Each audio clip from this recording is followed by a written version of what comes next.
Assalamualaikum warahmatullahi wabarakatuh. Salam sejahtera. Dalam video ini kita akan bincangkan teknik menjawab matematik SPM 2025 kertas 2, bahagian B dan bahagian C.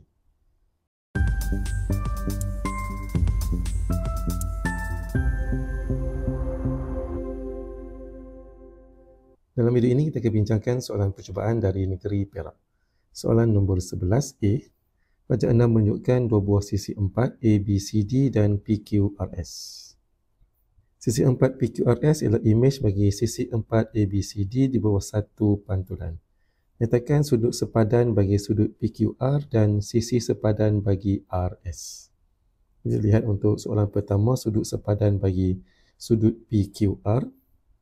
Ini adalah sudut PQR. Dan sudut yang sepadannya adalah sudut DAB. Jadi jawapan kita adalah sudut DAB ataupun kita boleh tulis sudut BAD. Seterusnya adalah sisi sepadan bagi sisi RS. Di sini RS dan dia sepadan dengan sisi DC. Jadi jawapan kita adalah DC ataupun CD. Seterusnya soalan 11B. Rajah 7A menunjukkan dua pentagon EFG HI dan KLMNP dilukis pada satu satah kertas. Pentagon MNPKL ialah imej bagi pentagon EFG HI di bawah transformasi D. 1 Roman. Diberi bahawa transformasi C ialah pembesaran pada pusat M dengan faktor skala 2. Lukis imej bagi pentagon MNPKL di bawah transformasi C pada rajah 7B di ruang jawapan. Jadi kita tengok pada ruang jawapan, kita akan lukis imej bagi MNPKL, di mana transformasinya adalah pembesaran dan pusat pembesaran berada pada titik M, berada di sini. Ini faktor skalanya pula adalah 2. Jadi untuk 2, setiap sisi akan meningkat 2 kali ganda.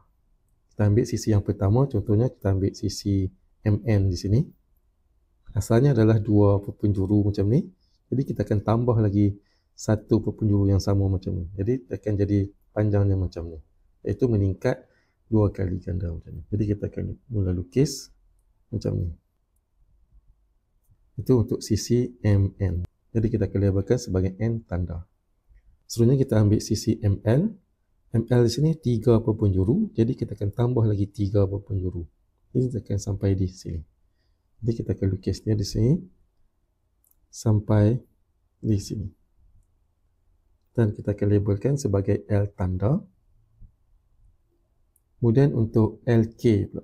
LK 2 penjuru macam ni. Jadi kita akan ambil 2 penjuru yang asal. Kemudian kita tambah lagi sampai di sini.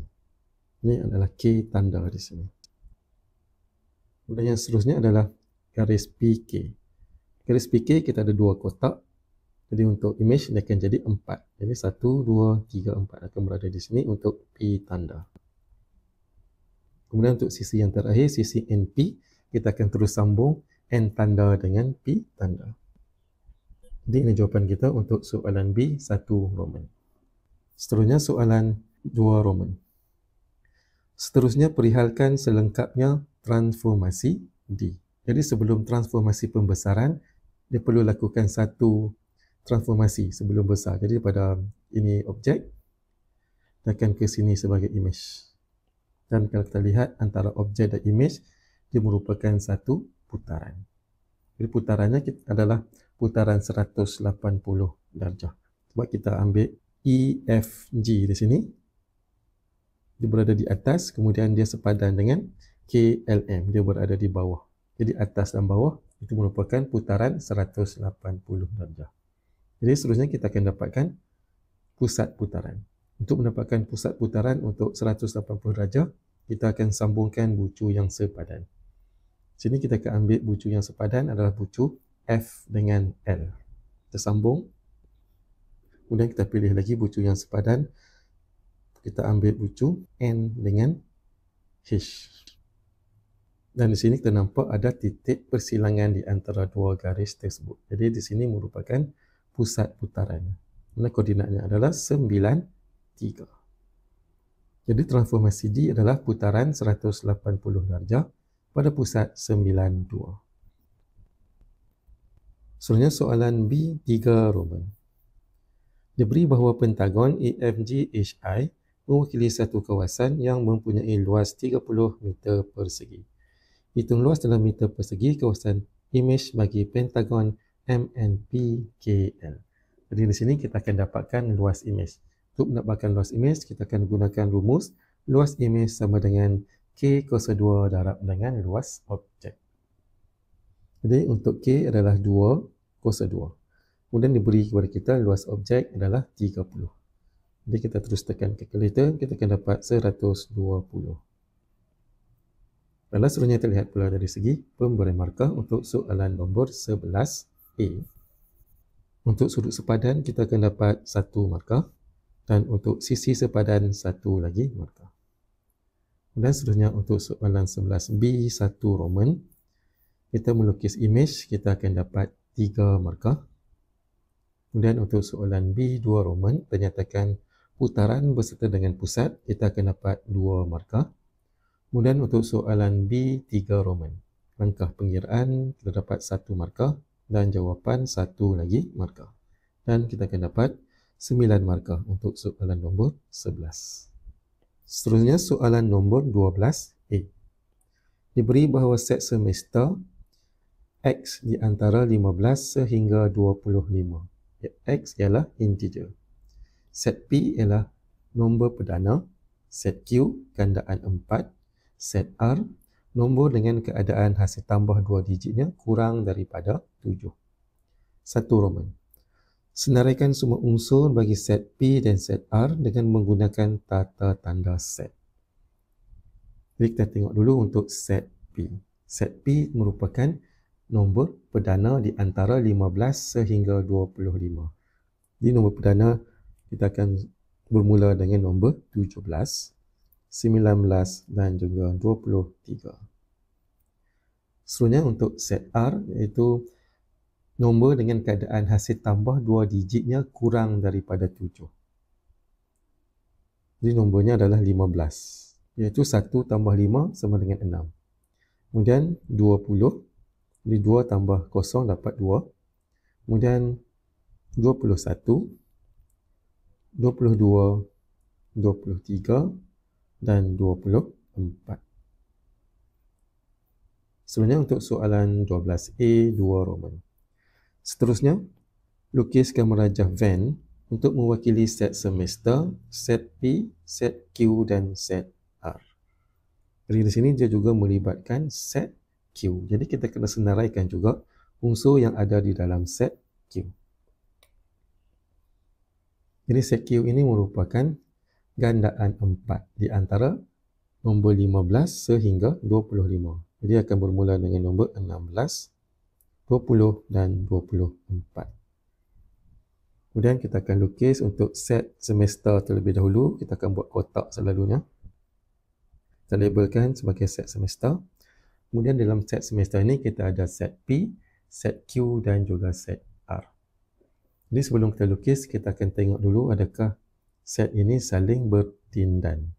Dan kalau kita tengok di sini untuk set P dengan set R terlebih dahulu, dia bertindan pada nombor 23 di sini. Kemudian kita tengok pula untuk set Q. Set Q dia bertindan dengan set R pada nombor 20 dan juga 24. Dari sini kita akan lukis P bertindan dengan R, kemudian R akan bertindan dengan Q. Ini adalah set P, set R dan set Q. Kemudian kita akan masukkan unsur-unsur yang ada di dalam setiap set. Jadi untuk set P dengan R, dia bertindan adalah unsur 23. Jadi di sini kita akan letakkan titik pada hadapan nombor tersebut yang menandakan ia adalah unsur. Dan sini 17 dan 19. Dan untuk set R yang lain 15, 21 dan 22. Kemudian yang bertindan dengan Q 20 dan 24. Kemudian untuk set Q yang lain 16. Kemudian nombor-nombor yang tidak ada di dalam set P, Q dan R adalah nombor 18 dan juga nombor 25. Seterusnya soalan nombor 12B. Satu tinjauan telah dilakukan kepada 170 responden tentang haiwan peliharaan kegemaran. Terdapat 3 jenis haiwan yang disenaraikan iaitu kucing, arnab dan ikan. Keempat menunjukkan dapatan tinjauan itu. 1 Roman. Diberi bahawa set K adalah responden yang memilih kucing, set A responden yang memilih arnab dan set I responden yang memilih ikan. Menggunakan maklumat di jadual 4, lengkapkan gemarajah Venn pada darjah 8 di ruang jawapan. Tengok pada ruang jawapan, kita ada set K, set I dan juga set A.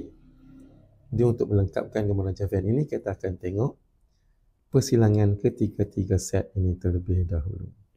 Kita tengok balik pada jadual 4. Ketiga-tiga haiwan peliharaan adalah 5. Jadi kita letakkan 5 di tengah-tengah di sini.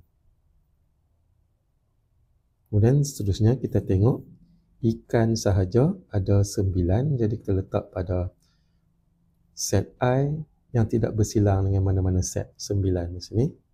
Kemudian untuk yang ketiga, kita tengok arnab sahaja ada 18. Yang 18 ia untuk arnab sahaja tanpa persilangan dengan mana-mana set.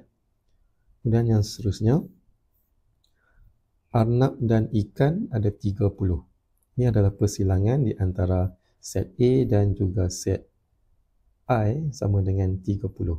Jadi di sini telah ada 5, jadi kat sini tinggal 25. Jadi boleh kita tambah balik, I dengan A ada 30. Seterusnya pula adalah set kucing dan ikan. Kita ada 24, iaitu KI 24. Jadi di sini dah ada 5, jadi kita tolak dengan 5, kita dapat 19 di sini. Dan seterusnya adalah set arnab, kita ada 70. Jadi keseluruhan A ada 70. Jadi untuk dapatkan di sini, kita akan tolak dengan 5, tolak dengan 25 dan tolak dengan 18 untuk dapatkan di sini. Dan kita akan dapat 22. Kemudian yang seterusnya, yang terakhir adalah set kucing, kita ada 114, iaitu K sama dengan 114.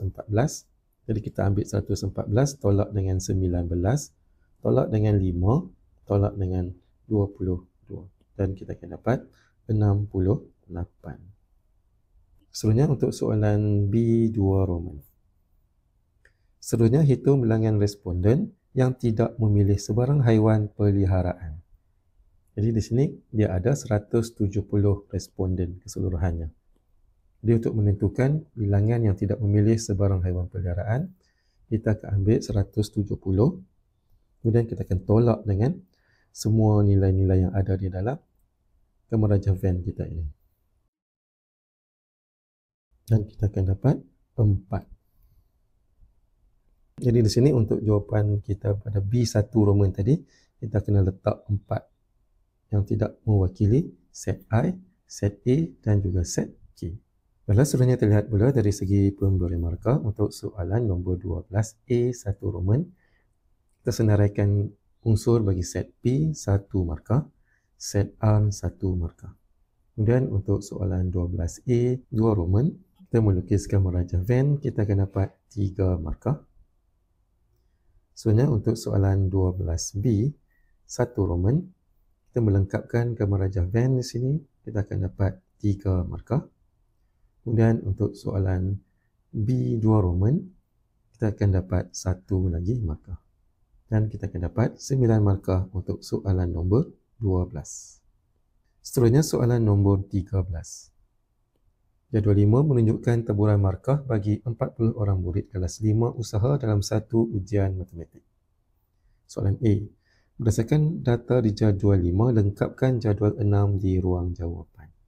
Tengok pada ruang jawapan, kita ada bahagian sempadan atas dan juga kekerapan longgokan. Jadi untuk sempadan atas, kita akan tengok had atas bagi setiap kelas. Had atas ini adalah 50. Jadi untuk dapatkan sempadan atas, kita akan tambah 0.5. Jadi dia akan dapat 50.5. Kemudian di sini 60.5 dan seterusnya. Seterusnya pula adalah kekerapan longgokan. Untuk mendapatkan kekerapan longgokan, kita akan tambah kekerapan merentas kelas. Kelas yang pertama kita ada 1, kemudian bila kita masuk ke kelas yang kedua ada 3, jadi 1 tambah 3 kita akan dapat 4. Kemudian 4 ditambah dengan kelas yang ketiga 8, kita akan dapat 12.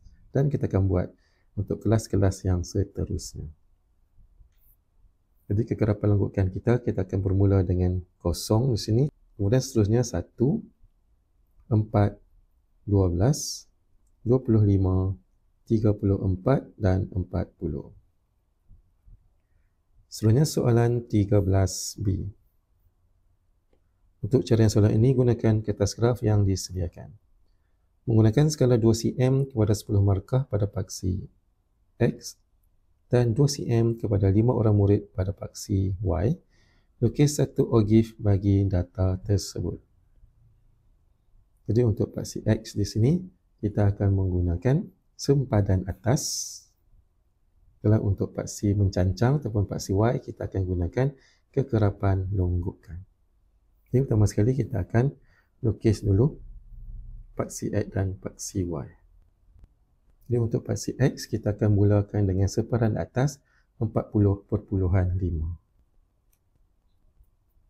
Kemudian kita akan lukis pula paksi Y, itu paksi mencancang. Mana untuk 2 cm bersamaan dengan 5. Dan seterusnya kita akan plotkan ogif kita. Bermula dengan kekerapan kosong untuk 40.5. Kemudian yang seterusnya nilai 1. Kemudian seterusnya adalah 4.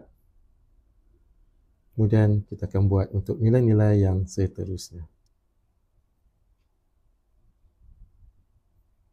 Okay, seterusnya kita akan sambungkan ke semua titik-titik ini dengan satu garis. Jadi jawapan kita untuk soalan 13B. Seterusnya soalan 13C. Daripada ogif yang dibina di 13B, hitung julat antara kuartil dan persentil ke 35. Jadi untuk mendapatkan julat antara kuartil, kita akan ambil kuartil ketiga tolak dengan kuartil yang pertama. Jadi untuk kuartil yang pertama, kita ambil 1/4 daripada 40, kita dapat 10. Jadi kita akan ambil kekerapan 10. Dan nilainya di sini adalah 68.5. Kemudian untuk kuartil ketiga, kita ambil 3/4 darabkan dengan 40, kita dapat 30. Jadi kita akan ambil kekerapan yang ke-30. Jadi di sini kita akan dapat 85.5. Jadi kita akan ambil 85.5 tolak dengan 68.5 dan kita akan dapat 17. Ini untuk julat antara kuartil. Kemudian soalan yang seterusnya adalah persentil ke-35. Persentil ke-35 adalah 35% daripada jumlah data kita 40, kita akan dapat 14. Jadi kita akan tengok kekerapan yang ke-14. Dan kita akan dapat 72.5. Kalau seterusnya kita lihat pula dari segi pemberi markah untuk soalan nombor 13A. Kita senaraikan semua sepadan atas yang betul, kita akan dapat 1 markah. Kemudian untuk kekerapan longgokan, kita akan dapat 1 lagi markah. Dan seterusnya untuk soalan B, kita melukis ogif. Kita melukis paksi mengufuk dan paksi mencancang yang betul dan seragam, 1 markah. Kemudian kita plotkan semua titik dengan betul. Kita akan dapat 2 markah. Kemudian kita sambungkan ke semua titik-titik ini dengan satu garis. Kita akan dapat 1 lagi markah. Seterusnya untuk soalan 13C, kita mendapatkan julat antara kuartil langkah pengiraan 1 jawapan 1. Kemudian untuk persentil ke-35, kita akan dapat 1 lagi markah. Dan kita akan dapat 9 markah untuk soalan nombor 13. Seterusnya soalan nombor 14. Encik Aidil balik ke kampungnya Penaga Pulau Pinang dengan kereta. Soalan A. Yoda 7 menunjukkan sebahagian maklumat perjalanan Encik Aidil. Jarak di antara Taiping dengan Penaga ialah 90 km. 1 Roman. Nyatakan nilai M dan N pada darjah 9 di ruang jawapan bagi menggambarkan keseluruhan perjalanan. Jadi kita tengok untuk ruang jawapan, di sini kita ada N, di mana N itu adalah masa, kemudian M adalah jarak dalam kilometer. Ini merupakan jarak dari Taiping ke Penaga, diberitahu kepada kita adalah 90. Jadi M ini adalah 90. Sebab dia merupakan jarak yang paling jauh sekali. Kemudian untuk N pula, dia bermula pada masa 45 di sini, grafnya mendatar. Maksud dalam keadaan pegun ataupun berhenti. Jadi kita akan tengok pada jadual. Pada 8.55 pagi, berhenti di hentian Alor Pongsu selepas memandu sejauh 45 km. Kemudian 9.10 bergerak dari hentian Alor Pongsu ke Penaga. Jadi di sini dia berhenti bermula pada pukul 8.55 pagi sehingga pukul 9.10 pagi. Jadi jarak masa di sini adalah 15 minit. Jadi untuk dapatkan nilai N, kita ambil 45 tambah dengan 15. Jadi N sama dengan 60. Seterusnya soalan 14A 2 Roman. Nyatakan masa dalam jam kereta tersebut berada dalam keadaan pegun. Ini dalam keadaan pegun berada pada garis mendatar di sini. Iaitu dari masa 45 hingga masa ke 60. Jadi 60 tolak 45 kita dapat balik 15 tadi. 15 minit tadi kita akan tukar kepada jam. Jadi 15 kita bahagi dengan 60. Jadi kita akan dapat 0.25 jam. Seterusnya untuk soalan A3 Roman. Hitung laju purata dalam kilometer per jam keseluruhan perjalanan. Jadi untuk laju purata, kita ambil jarak keseluruhan bahagi dengan masa keseluruhan. Jadi jarak keseluruhannya adalah 90 km dan masa keseluruhannya adalah 115 minit. Jadi kita ambil jarak per dengan masa, iaitu 90 per dengan 115, kita tukarkan kepada unit jam terbahagi dengan 60. Dan kita akan dapat 46.96 km per jam. Seterusnya soalan B. Darjah 10 menunjukkan graf laju masa bagi satu zarah dalam tempoh 30 saat. 1 Roman. Nyatakan laju seragam dalam meter per saat zarah itu. Jadi untuk laju seragam, kita akan tengok graf yang mendatar. Itu berada di sini. Dan lajunya adalah 15 meter per saat. Seterusnya untuk soalan B2 Roman. Hitung jarak perjalanan yang dilalui zarah itu dalam 20 saat yang pertama. Jadi kata kunci di sini adalah jarak. Jadi untuk mendapatkan jarak bagi graf laju masa, kita akan dapatkan luas di bawah graf. Luas bawah graf ini kita akan ambil masa sehingga 20 saat ini saja. Di sini kita akan pecah kepada dua bentuk. Ini kita ada bentuk segitiga, terdapat sebagai A. Dan kita ada satu lagi bentuk trapezium, ini adalah B. Jadi kita akan cari luas segitiga dan luas trapezium. Jadi untuk luas segitiga, kita akan ambil 1/2, darabkan dengan tapaknya 15, darab dengan tinggi 40. Ini untuk segitiga. Kemudian untuk trapezium, 1/2, darab dengan hasil tambah 2 sisi selari. Sisi selarinya adalah 15 dan juga 40. Kemudian kita darabkan dengan tinggi. Tingginya adalah 5 di sini.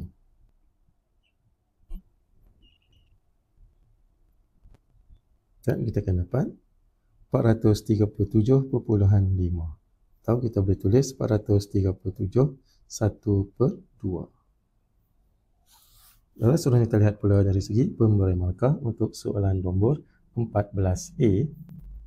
Kita mendapatkan nilai M1 markah, nilai N1 markah. Kemudian untuk soalan A2 Roman 1 markah. Kemudian untuk soalan A3 Roman langkah pengiraan 1 jawapan 1.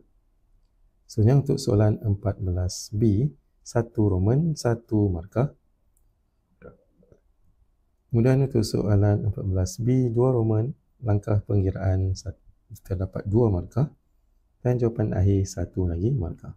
Dan kita akan dapat 9 markah untuk soalan nombor 14. Dan seterusnya terlihat soalan nombor 15. Encik Lok ingin menginsurans keretanya dengan RM90,000 untuk digunakan di Semenanjung, Malaysia.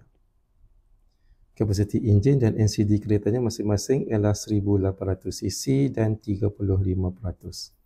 Kedua 8 menunjukkan sebahagian pengkadaran premium bagi tarikh motor bagi polisi motor yang dikeluarkan di Semenanjung, Malaysia. Soalan A. Hitung premium kasar bagi kereta Encik Lok untuk polisi komprehensif. Jadi untuk polisi komprehensif, kita akan tengok nilai yang ingin diinsurans adalah RM90,000. Jadi untuk RM90,000 ini kita akan pecahkan untuk RM1,000 yang pertama, kita akan tengok jadual. Untuk jadual kita akan tengok kapasiti enjin, itu kita akan ambil kapasiti 2,200. Kemudian untuk polisi komprehensif RM339.10. Kemudian yang seterusnya kita akan ambil baki, jadi 90 tolak dengan 1000, kita akan dapat 89. Dan 89 ini kita akan darabkan dengan kadarnya di Semenanjung, Malaysia adalah RM26. Jadi kita akan dapat RM2,314. Kemudian adalah NCD. NCD bersamaan dengan 35%. Jadi Encik Lok akan bayar 65% sahaja. Jadi kita akan tambah untuk 1000 yang pertama dan baki tadi 339.10 sen tambah 2,314 dan darabkan dengan peratusan yang perlu dibayar adalah 65%. Dan kita akan dapat RM1,724.52. Seterusnya soalan 15B. Hitung premium kasar bagi kereta Encik Lok untuk polisi pihak ketiga, kebakaran dan kecurian. Jadi untuk mendapatkan nilai bagi polisi pihak ketiga, kebakaran dan kecurian ini, kita akan ambil 75% daripada nilai polisi komprehensif yang asas tadi. Jadi kita ambil 75% darabkan dengan polisi komprehensif sebelum diberi NCD, itu 339.10 sen tambah dengan 2314. Kemudian kita kira pula untuk NCD 35%, jadi dia bayar 65%. Jadi kita darab pula dengan 65% selepas diskaun. Dan kita akan dapat RM1,293.39. Seterusnya untuk soalan 15C, hitung premium kasar bagi kereta Encik Lok untuk polisi pihak ketiga. Jadi untuk polisi pihak ketiga pula, kita akan tengok jadual. Sebab di sini ada polisi pihak ketiga. Dan kadarnya adalah RM151.20. Jadi untuk polisi pihak ketiga, kita tak membahagikan untuk 1000 pertama dan baki. Kita terus ambil kadar di dalam jadual ini. Jadi nilainya adalah RM151.20. Kemudian kita tengok pula NCD 35%. Jadi yang Encik Lok perlu bayar adalah 65%. Jadi kita darabkan dengan nilai yang perlu dibayar, iaitu 65%. Dan kita akan dapat RM98.28. Kalau seterusnya terlihat pula dari segi pemberi markah untuk soalan nombor 15A. Untuk langkah pengiraan, kita mendapatkan nilai untuk 1000 yang pertama dan baki, kita akan dapat 1 markah. Kemudian kita tambah kedua-dua nilai tersebut dan darabkan dengan nilai yang perlu dibayar setelah kita tolak NCD, kita dapat 2 markah dan jawapan 1 markah. Dan untuk soalan 15B, kita mendarabkan dengan 75%, kita dapat 1 markah. Kemudian kita masukkan unsur NCD, iaitu 65% sebagai bayaran 1 markah dan jawapan 1 markah. Kemudian untuk soalan 15C, langkah pengiraan 1 markah, jawapan akhir 1 lagi markah. Dan kita akan dapat 9 markah untuk soalan nombor 15. Selanjutnya kita masuk soalan bahagian C. Nah, dalam bahagian C, kita ada 2 soalan. Kita cuma wajib jawab satu soalan sahaja. Lihat untuk soalan 16A. Wajah 11 menunjukkan kebun buah-buahan Encik Zaid yang berbentuk pentagon ABCDE. Dia menanam pokok mangga di kawasan yang berbentuk segitiga FGI. Hitung luas dalam meter persegi kawasan berlorek. Jadi untuk kawasan berlorek, kita akan ambil luas pentagon tolak dengan luas segitiga tersebut. Jadi di sini kita tidak ada rumus khas untuk mendapatkan luas bagi pentagon. Jadi di sini kita ada segitiga kecil di sini. Kita akan dapatkan juga luas segitiga ini. Jadi secara keseluruhannya kita akan dapatkan dulu luas bagi ke semua segi empat ni. Kemudian kita akan tolak dengan segitiga di sini. Dan kemudian kita tolak dengan segitiga yang ada di dalam ni. Jadi untuk panjang segi empat ini, AE adalah 16. Kemudian diberi panjang keseluruhan 26. Jadi di sini panjangnya adalah 10. Kemudian lebarnya adalah 9, diberi sini 5. Jadi baki di sini ada 4. Jadi kita akan ambil luas segi 4 secara keseluruhan 26 darab dengan 9. Tolak dengan luas segi 3 di penjuru 1/2 darab 4 darab 10. Tolak dengan segitiga yang ada di dalam 1/2 darab 4 darab dengan 14. Dan kita terus tekan kalkulator, kita akan dapat 189. Sebenarnya dari segi pemberian markah untuk soalan nombor 16A, langkah pengiraan 1, jawapan 1. Dan kita akan dapat 2 markah untuk soalan 16A. Seterusnya soalan 16B. Cara 9 menunjukkan hasil kutipan dalam kg rambutan dan mangga di kebun buah-buahan Encik Zaid bagi tempoh seminggu. Diberi bahawa mean dan varian bagi mangga masing-masing ialah 13 dan 1.71. Buat satu kesimpulan tentang hasil pengeluaran rambutan dan mangga. Jadi di sini diberi kepada kita mean dan varian untuk mangga. Jadi bila kita nak buat perbandingan, kita kena dapatkan mean dan juga sisihan piawai. Jadi diberi kepada kita adalah mangga, jadi kita akan dapatkan pula untuk rambutan. Jadi untuk mendapatkan mean rambutan, kita akan tambah keseluruhan rambutan yang ada di sini. Dan kita akan bahagikan dengan 7. Dan kita akan dapat mean sama dengan 12.43. Kemudian seterusnya kita akan dapatkan pula untuk sisihan piawai bagi rambutan. Kita akan gunakan rumus sisihan piawai.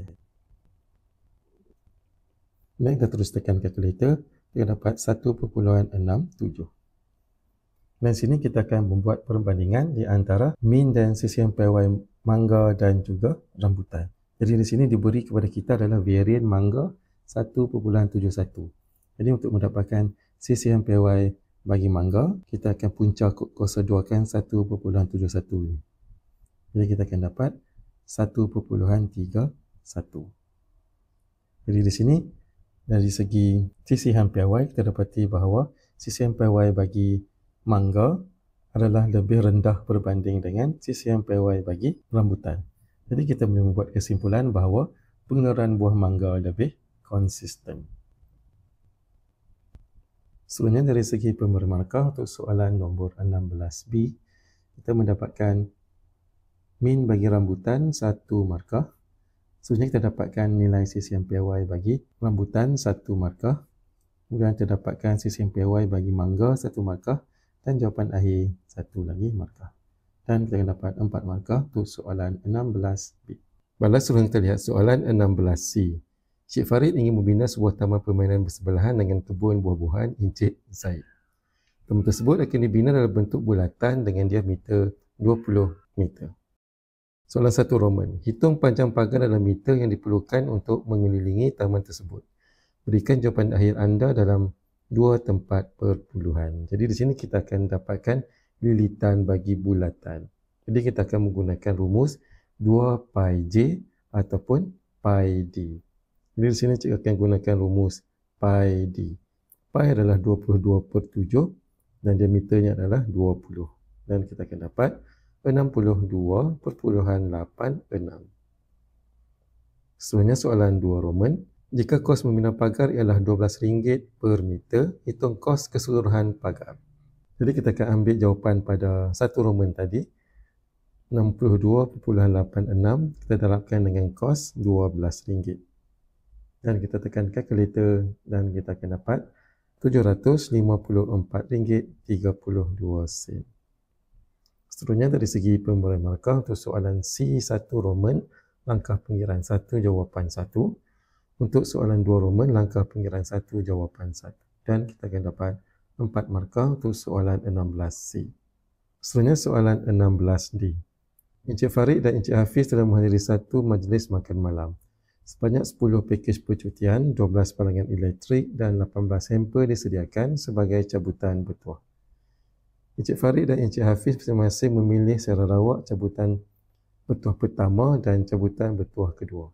Hitung kepada kalian bahawa, 1 Roman, kedua-dua mereka mendapat cabutan bertuah yang sama. Jadi di sini kita ada 3 jenis hadiah untuk cabutan, iaitu pakej percutian ada 10, barangan elektrik ada 12 dan hamper kita ada 18. Jadi jumlah keseluruhan kita ada 40 hadiah. Jadi kita tengok untuk percutian dulu.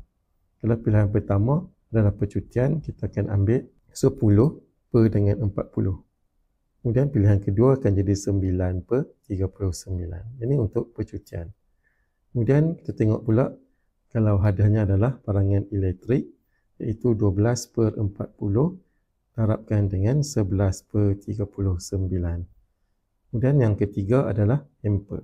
Hamper adalah 18 per dengan 40 darabkan dengan 17 per dengan 39.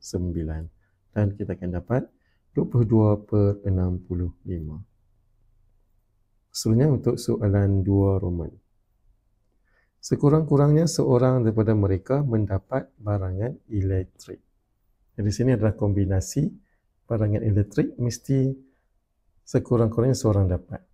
Sekurang-kurangnya seorang dapat barangan elektrik bermaksud ia adalah pelengkap kepada kedua-duanya tak dapat barangan elektrik. Jadi di sini kita akan ambil satu tolakkan dengan kebarangkalian kedua-duanya tak dapat barang elektrik. Yang tak dapat barang elektrik adalah pakej percutian dan juga hamper. Jadi kat sini kita ada 28. Jadi kita akan ambil 1 tolak dengan 28 per 40 darab dengan 27 per 39. Dan kita akan dapat 67 per 130. Lalu seterusnya kita lihat pula dari segi pemberi markah untuk soalan 16D 1 Roman. Langkah pengiraan kita akan dapat 2 markah, jawapan 1. Kemudian untuk soalan 2 Roman, langkah pengiraan 1, jawapan 1. Dan kita akan dapat 5 markah untuk soalan 16D. Dan secara keseluruhan kita akan dapat 15 markah untuk soalan nombor 16. Seterusnya soalan 17. Puan Syafira merupakan seorang usahawan kuih muih. Beliau mempunyai 3 buah gerai R, S dan T. 17A. Berdasarkan rajah 12, hitung jarak dalam meter antara gerai R dan gerai T jika jarak RS sama dengan 60 meter dan ST 45 meter.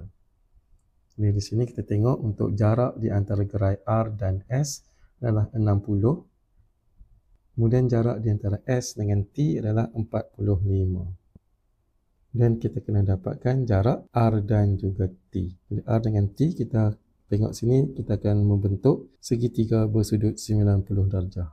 Jadi RT ini merupakan sisi hipotenus. Jadi kita akan dapatkan sisi hipotenus. Kita akan tambah kedua-dua sisi tersebut, iaitu 60 kuasa 2 tambah dengan 45 kuasa 2. Kemudian kita punca 2 kan, kita akan dapat 75 meter. Seterusnya dari segi pemberi markah untuk soalan 17A, langkah pengiraan 1, jawapan 1. Dan kita akan dapat 2 markah untuk soalan 17A. Seterusnya soalan 17B, rajah 13 menunjukkan bilangan pak donat yang ditempah oleh pelanggan Puan Syafira. 1 Roman, hitung sisi hampir Y bagi data tersebut. Jadi untuk dapatkan sisi hampir Y, kita kena dapatkan dulu nilai min. Jadi untuk nilai min kita akan tambah bahagi dengan 5. Dan kita akan dapat 16. Kita akan gunakan rumus CC hampir Y. Kemudian kita terus tekan kalkulator di sini. Dan kita akan dapat CC hampir Y adalah 4.75. Seterusnya soalan 17B 2 Roman. Diberi min untuk tempahan karipap ialah 16 dan CC hampir Y-nya adalah 5.42. Antara donat dan karipap, manakah yang dapat menjana pendapatan yang lebih stabil kepada Puan Syafira? Berikan justifikasi anda. Jadi kata kunci di sini adalah pendapatan yang lebih stabil. Itu dia seerti dengan konsisten. Jadi untuk dapatkan yang lebih konsisten, kita akan tengok CC hampir Y yang lebih kecil.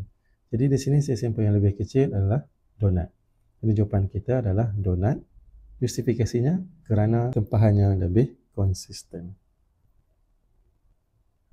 Seterusnya dari segi pemberi markah untuk soalan nombor 17A, soalan nombor 17B 1 Roman, kita dapatkan nilai min 1 markah, kemudian langkah pengiraan untuk dapatkan CC hampir Y 1 markah, jawapan 1 markah. Dan untuk soalan 17B 2 Roman, 1 lagi markah. Dan kita akan dapat 4 markah untuk soalan 17B. Seterusnya kita lihat soalan nombor 17C. Pelajaran 14 menunjukkan satu laluan pelanggan yang dibina berbentuk heksagon sekata. 1 Roman. Berapakah nilai sudut pedalaman poligon tersebut? Jadi kata kunci di sini adalah sudut pedalaman. Sudut pedalaman adalah sudut di sini. Jadi untuk mendapatkan sudut pedalaman bagi suatu poligon, kita boleh gunakan rumus sudut pedalaman poligon, iaitu n tolak dengan 2 darabkan dengan 180. Kemudian kita bahagikan dengan n. Jadi n di sini bersamaan dengan 6. Jadi 6 tolak dengan 2 darab 180 bahagi dengan 6, kita akan dapat 120 darjah. Seterusnya untuk soalan 17C 2 Roman. Seorang pelanggan berdiri di kawasan sudut peluaran satu bucu poligon tersebut. Hitung sudut peluaran tersebut. Jadi kalau sudut peluaran pula dia berada di sini.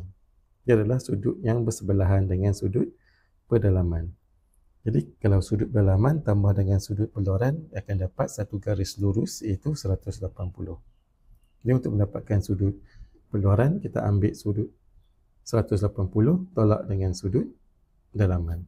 Jadi 180 tolak dengan 120. Kita akan dapat 60 darjah. Sebenarnya dari segi pemberi markah untuk soalan nombor 17C 1 Roman, langkah pengiraan 1, jawapan 1. Untuk soalan 2 Roman, langkah pengiraan 1, jawapan 1. Jadi kita akan dapat 4 markah untuk soalan 17C. Seterusnya soalan 17D. Di gerai S terdapat 10 jenis kuih yang terdiri daripada 6 jenis kuih moden M dan 4 jenis kuih tradisional T. 2 jenis kuih dipilih secara rawak satu persatu daripada bekas tersebut tanpa pengembalian. Soalan 1 Roman. Lengkapkan pengajar pokok di ruang jawapan untuk menunjukkan semua kesudahan yang mungkin. Kita lihat pada ruang jawapan, kita ada gambar rajah pokok, pilihan pertama dan pilihan yang kedua. Jadi untuk pilihan pertama, untuk kuih moden 6/10. Kemudian untuk kuih tradisional adalah 4/10. Kemudian untuk pilihan kedua, untuk kuih moden, setelah dia pilih satu kuih moden, jadi akan berkurang 1, jadi 5/9. Kemudian yang seterusnya, pilihan pertama adalah kuih tradisional, jadi pilihan yang kedua untuk moden ada 6/9. Seterusnya untuk soalan D2 Roman. Hitung kebarangkalian sekurang-kurangnya satu kuih tradisional dipilih. Kalau sekurang-kurangnya satu kuih tradisional dipilih bermaksud dia berlawanan dengan kedua-dua kuih moden. Jadi untuk mendapatkan jawapan, kita akan ambil pelengkap kepada kedua-duanya adalah moden. Jadi kedua-dua moden adalah di sini MM. Iaitu 6/10 darabkan dengan 5/9. Jadi untuk mendapatkan pelengkapnya, 1 tolak dengan moden-moden. Jadi 1 tolak 6/10 darab dengan 5/9. Dan kita akan dapat 2/3. Seterusnya dari segi pemberi markah untuk soalan nombor 17 di 1 Roman, kita akan dapat 2 markah. Kemudian untuk soalan di 2 Roman langkah pengiraan, kita akan dapat 2 markah, jawapan akhir 1 lagi markah. Dan kita akan dapat 5 markah untuk soalan 17D. Dan secara keseluruhan, kita akan dapat 15 markah untuk soalan nombor 17. Baiklah, sampai sini dulu untuk video kita pada kali ini. Sekian, terima kasih, selamat belajar dan jumpa lagi untuk video yang seterusnya.